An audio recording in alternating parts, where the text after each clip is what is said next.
r/AskReddit by Reddit and chill. Serious, what's a secret you will take to the grave but don't mind telling on the internet? Mentioned before. Will never tell anyone I had one of those expensive fancy life-sized sex dolls. Got rid of it at first opportunity after getting a real partner. But it's literally the only secret I have that I'm not willing to say to anyone in real life. Well, how does it compare?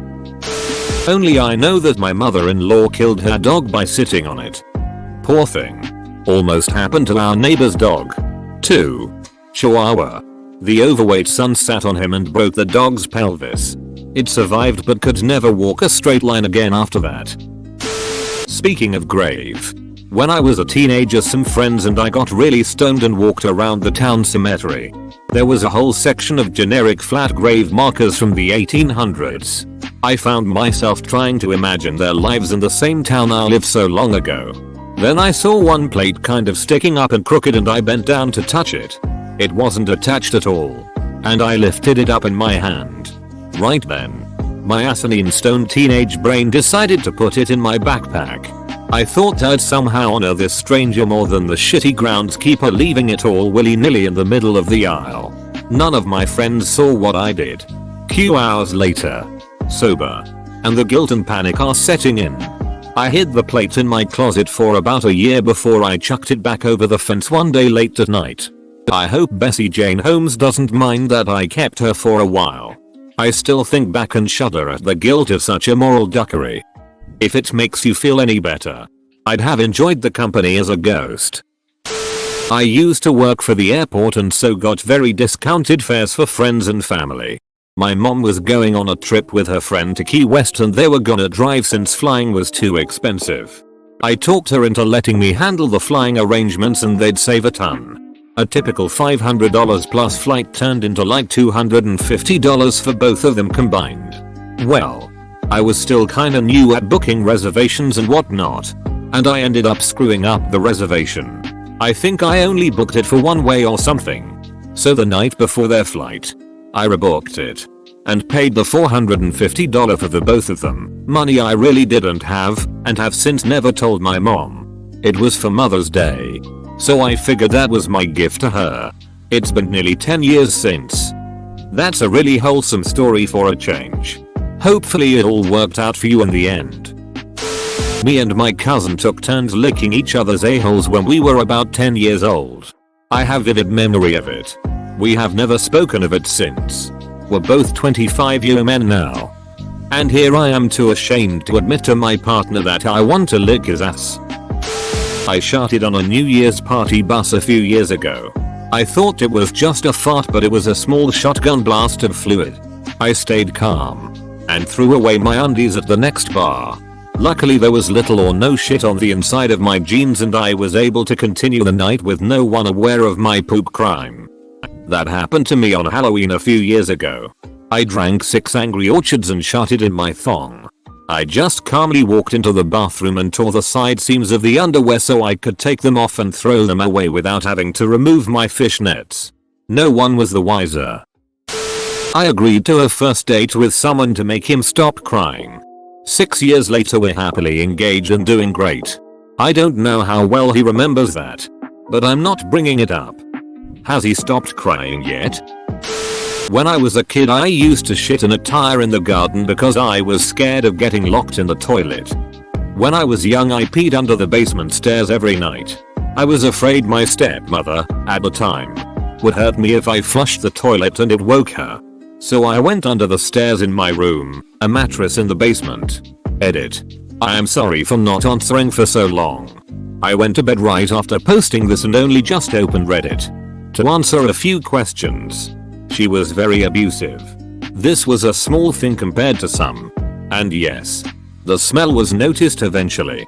She was actually a clean freak and while it took her longer than you might think to notice the smell, this was the kind of woman who would force me to wash her walls in bleach if she saw me touch one of them after going to the bathroom. She knew something in the basement smelled off, but never checked under the stairs. She would wash other parts of the bathroom and the smell of bleach would block out the smell of urine for a little while. Rinse and repeat. When it was found out what the smell actually was, I was screamed at. forced to wash under the stairs with bleach water, no gloves, and was kicked out of the house. My mother was called and was told to pick up a disgusting little shit. And I had to stand on the front porch with a single black garbage bag containing everything I owned while I waited to get picked up by my mother because I was not allowed back into the house. I was 7. Again. Sorry this took so long. I hope this helps anyone who wanted to know more. My father burned down my childhood home for the insurance money. He took me along as his alibi so I could verify he wasn't anywhere near it when it happened. I was 13 years old. I remember crying so hard knowing my clothes, books, photos, all of it would be destroyed. I wasn't allowed to save anything because he told me it would have been too suspicious. I found out years later he blamed it on me, telling the fire chief, plus friends and family, the fire had started because I must have been secretly smoking in my bedroom. I've never smoked a cigarette in my life. I feel for you. Lesser than what happened to you. But my mom used to steal my grandfather's painkillers while he was dying of cancer, and I found out years later that the reason my whole extended family still hates me is because she told them I was the one doing it. Parents suck. Edit. I've literally never gotten an award for anything. Thank you for the medals. That my dad paid my mom $1,500 for full custody of my youngest sibling. Not only would this be a massive blow to my sibling, but my dad remarried quite quickly and the new wife is the very definition of an evil stepmom. If my sibling knew that our mom gave her up for such a small sum of money and the trade-off was 5+ years of abuse, she would be destroyed. My dad remarried with an evil stepmom. It's hard to try being with my beloved dad and being away from my evil stepmom. Luckily I'll live 9/5 with my mom and dad, so I see my dad for 5 days every 9 days. But still with my stepmom around. As a teenager, I had cancer multiple times and nearly died a lot. At one point, I spent several weeks in intensive care and survived despite no doctor thinking that I possibly could live. More than 20 years later, everyone I know still comments on how I survived purely on will to live. I actually spent every moment in that hospital bed in absolute agony, desperately wanting to die. Edit. Thank you to the kind folks for my first Reddit awards and for all of the kind words. I'm healthy now and doing well. Damn. I'm happy you made it out and I understand you don't want to disappoint them now. But you should with a very serious face tell them to stop. That's not a comment I'd like to hear. Especially when reality was that different. When I was an awkward tween, my brothers and I spent a lot of time at my grandparents' house. We had been raised by my grandparents since we were little kids. And even after my dad remarried, he and my stepmom both worked graveyard shifts, so we would spend the night at my grandparents' house while my parents were at work. One day, my grandmother informed me that it was my grandfather's birthday and suggested that I wish him a happy birthday. He was downstairs in the living room sitting on the sofa, and I went up to him and gave him a big hug around the neck and said happy birthday, Grandpa. It was kind of difficult to hug a person sitting down, so I ended up kneeling on the sofa between his legs rather than trying to hug him from a standing position. He was quite happy and gave me a hug back. When I pulled back from the hug, he held me in his arms and gave me a big smile. And then he put his tongue in my mouth. Sometimes when I was a little kid we would kiss other family members on the mouth, but those were chase pecks on the lips. I could tell immediately that this was different. His tongue was on my teeth.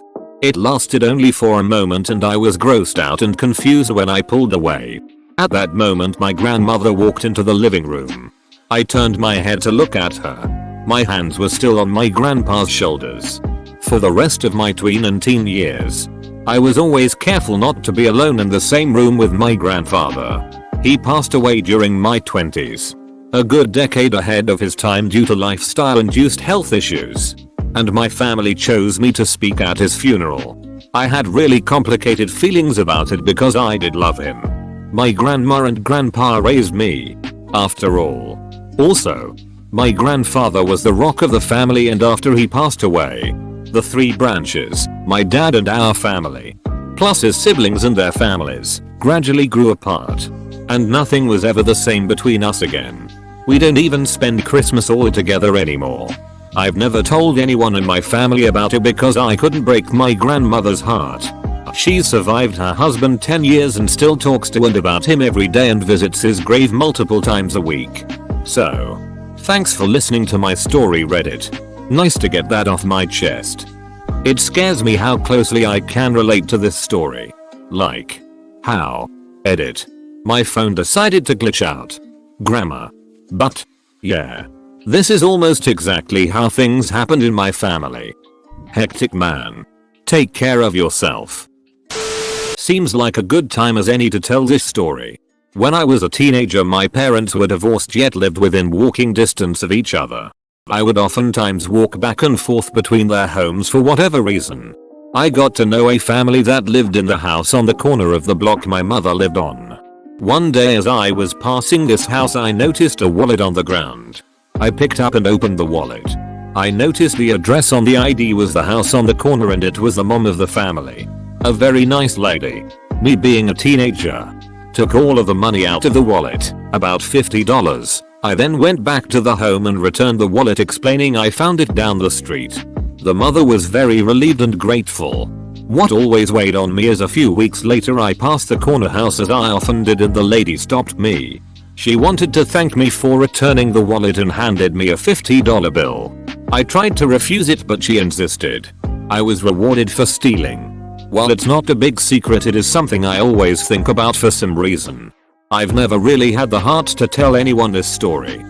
Put a $100 bill in an envelope and put it in their mailbox. So my grandfather had a hand in making one of the World Series trophies back in the day.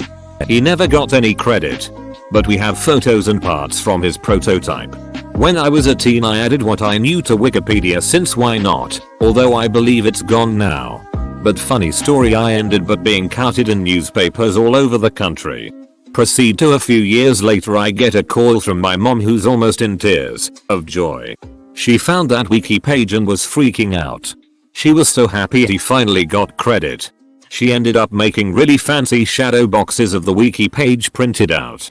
Copies of the photos and other baseball stuff. She made one for each of her siblings. I've had to just bite my tongue every time I go over there and see this thing hanging prominently in the living room.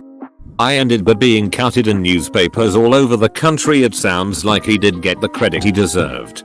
Sometimes we have to speak up for those who won't speak up for themselves. My mother is cheating on my father and my father is cheating on my mother. They both know I know this but made me promise not to tell the other parent. Parents are ducked up sometimes. My dad cheated on my mom and invited the person over when I was 9. She was a severely overweight woman and my dad is also quite overweight. My parents were fighting but trying to work things out. They slept in separate rooms at this point. Earlier that day I had jumped on his bed and broke the board supporting it on the bed frame. I wasn't allowed to do this and always got in trouble for this reason. My mom smelled the fact that my dad had company because she smoked in my house. She asked if I jumped on the bed. I said no. I feared I'd get in trouble. I was surprised there was no follow-up trying to prove my guilt. Years later I remember why she asked and realized my lie basically incriminated him to ducking her. I'm sure he did, but that got him kicked out of my house. TLDR. I broke the damn bed. That's some Greek tragedy level of interlocking lies and motives. My first car accident back in high school was not because I swerved to miss a deal like I told my dad and the police. I actually tried to pull the emergency brake and do a 180 while going 50 miles per hour downhill. Had I gone off the other side of the road, I would have gone down a 50-foot hill and into the river. That was the last time I ever tried anything like that. There just so happened to be deer tracks in the mud near the ditch where I ended up. I avoided a ticket and my dad paid to fix my car. I have never told him the truth in the 15+ years since. I crashed my first car because I fell asleep at the wheel on my way to my girlfriend's house at the time. Literally like 2 seconds. Overcorrected. Spun across the highway. Ended up in a ditch. Nothing was hurt or broken except my car. So that was lucky. And I told my mom I swerved to miss hitting a dog. It seemed less embarrassing than the truth. This post is way too old for anyone to read that I masturbated to the demo version Outlaw Volleyball on the Xbox back in the day. Not too old. I was raped with an implement in the youth room of my childhood church by my two best friends at the time. We were basically alone in the building at the time. One did it, and the other held me down. They thought it was a joke funny. Even once I started screaming. One of them had a moment of clarity and I suppose realized that what they were doing was wrong. And made the other person stop. And they sat there with me for a few minutes until I'd calmed down. Once I regained myself enough to stand, I racked one of them between the legs with a pool cue. Their parents were waiting in the parking lot. And they were going to call the cops on me until my friend confessed what they'd done to their parents. I was pressured into silence by the pastor at the parents' behest. I've told people. So I guess it's not technically a secret. But nobody's believed me because I'm a big guy. And always have been. The last person I tried to talk to about it actually smacked me in the face. So I guess I'll be dying with this one. Edit. A word. Who the duck would smack you in the face for sharing something like that? Ducking, like and subscribe.